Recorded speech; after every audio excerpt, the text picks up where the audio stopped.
அன்பு உறவுகளே, எல்லாரும் நேரத்துக்கு சாப்பிடுங்க. எவ்வளோ வேலை இருந்தாலும். இன்றைக்கி அரைக்கீரை வீட்டில் கடைஞ்சேன். அரைக்கீரையில் நிறைய சத்துக்கள் இருக்குது. பாஸ்பரஸ், கால்சியம் இருக்கிறதுனால எலும்புகளுக்கு நல்லது. பாலூட்டும் தாய்மார்கள், கர்ப்பிணி பெண்கள் சாப்பிடலாம்.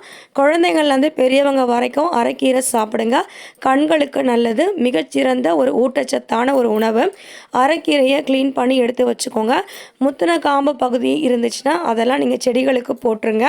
கீரையை 4 தடவை நல்லா அலசி குக்கரில் வச்சு திட்டமாக தக்காளி 2, வெங்காயம் 1, பச்சை மிளகாய் 2, உப்பு திட்டமாக, புளி 1 கொட்டை அது கூட சேர்த்து 1/2 கிளாஸ் தண்ணியை விட்டு நல்லா வேக வச்சுடுங்க.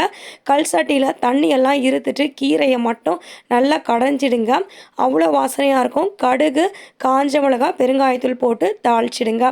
நேரத்துக்கு எல்லாருமே சாப்பிடுங்க. ஆரோக்கியத்தில் கவனமாக இருங்க.